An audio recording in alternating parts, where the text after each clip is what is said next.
What if I told you that you could get paid over $80,000 to live on a beautiful Irish island? It sounds too good to be true, but it's a real opportunity that's changing lives. Meet Jack, a burned-out tech worker from Silicon Valley who stumbled upon Ireland's Living Islands program. His journey from stressed city dweller to content islander might just inspire you to pack your bags and start a new adventure. Jack's life in Silicon Valley was the epitome of tech world burnout. Every morning he'd drag himself out of bed at 6 a.m., chug a coffee, and join the sea of commuters inching towards San Francisco. By the time he reached his open plan office, Jack was already exhausted. His days were a blur of endless meetings, impossible deadlines, and the constant pressure to innovate. As a software engineer at a high-profile startup, Jack's work never seemed to end. He'd often find himself coding late into the night, fueled by energy drinks and the fear of falling behind. The cost of living in the Bay Area meant that despite his six-figure salary, Jack was barely keeping his head above water. His tiny apartment cost a fortune, and he could never seem to save enough for a down payment on a house. One particularly grueling week pushed Jack to his breaking point. His team had been pulling 16-hour days to meet a critical deadline, surviving on vending machine snacks and power naps under their desks. When the project finally launched, there was no celebration, just more tasks piling up in his inbox. That Friday night, Jack found himself staring at his computer screen,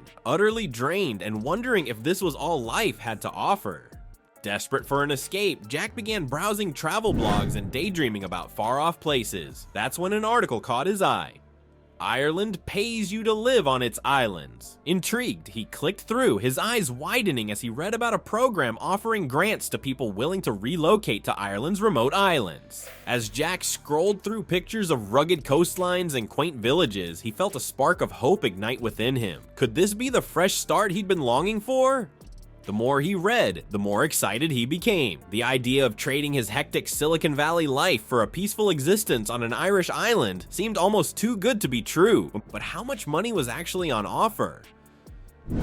Jack's heart raced as he saw the figure, up to $84,000, about $8,500 per person, to move to one of Ireland's offshore islands. The grant could be used for buying and renovating a home, giving newcomers a chance to truly put down roots in their new community. Suddenly, a whole new world of possibilities opened up before Jack. But what exactly did this Living Islands program entail? And could a tech worker from California really thrive on a remote Irish isle? Picture this: trading your cramped city apartment for a cozy cottage on a windswept Irish isle, with the government footing the bill. It sounds like a dream come true, doesn't it? But as with any offer that seems too good to be true, there's more to Ireland's Living Islands initiative than meets the eye. The Living Islands program is Ireland's bold response to a growing crisis, the gradual depopulation of its offshore islands. Over the years, these once thriving communities have seen their populations dwindle, threatening centuries-old traditions and ways of life. The Irish government's solution offers substantial grants to entice people to move to these remote outposts and breathe new life into them.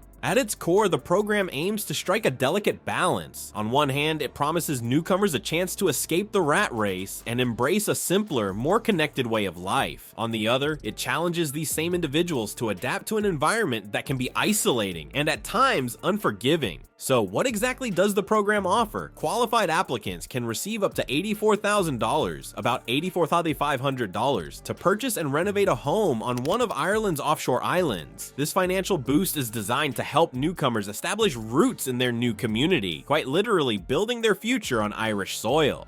Irish officials emphasize that the program is about more than just money. It's an opportunity for cultural exchange and personal transformation. As one official puts it, we're not just repopulating islands, we're revitalizing communities and offering people a chance to reconnect with a way of life that's becoming increasingly rare in our modern world. The application process is rigorous, designed to ensure that those who make the move are prepared for the challenges ahead.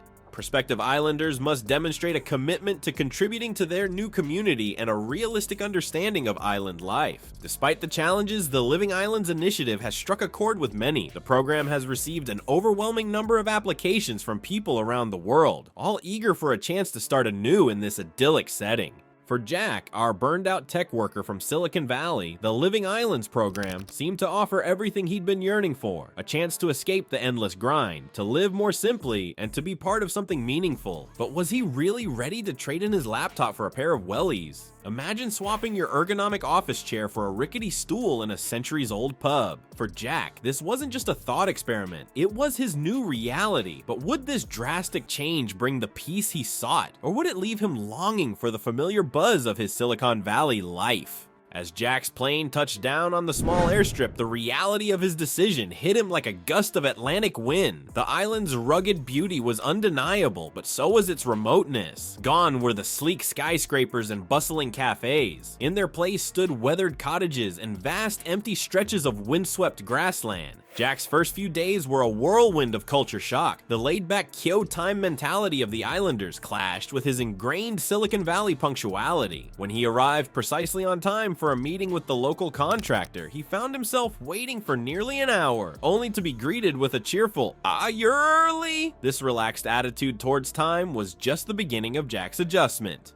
His new home, a rundown cottage with a leaky roof and drafty windows, presented its own set of challenges. Jack quickly learned that island renovation came with unique hurdles. Supplies arrived sporadically on the ferry, and finding skilled labor often meant waiting for the right weather conditions to bring workers from the mainland. As days turned into weeks, Jack found himself slowly adapting to the rhythm of island life. He learned to appreciate the unhurried pace of conversations at the local pub, where stories flowed as freely as the Guinness. The tight-knit community, initially overwhelming in its curiosity about the American tech lad, began to feel like a support system he never knew he needed. One stormy evening, as Jack struggled to secure a loose shutter on his cottage, his elderly neighbor appeared with tools and a thermos of hot tea. They worked together in comfortable silence, and when the job was done, Jack felt a warmth that had nothing to do with the tea. It was in this moment that he realized he was no longer just an outsider looking in, but a part of something greater. Yet, as Jack settled into his new life, a nagging question persisted at the back of his mind. Could he truly leave behind the world he'd known for this simpler existence? The biggest test of his commitment to island life was still to come. Just as Jack was settling into island rhythms, a curveball from his past life threatened to upend everything. With a lucrative job offer pulling him back to Silicon Valley, Jack faced a choice that would reveal just how deeply Ireland had changed him. Could the connections he'd formed here outweigh the allure of his former world? 6 months into his Irish adventure, Jack's life had undergone a remarkable transformation. Gone were the frantic mornings of rushed commutes and back-to-back meetings. Instead, Jack now woke to the sound of crashing waves and bleeding sheep. His days were filled with meaningful work on community projects, leisurely walks along rugged coastlines, and evenings spent in the warm glow of the local pub.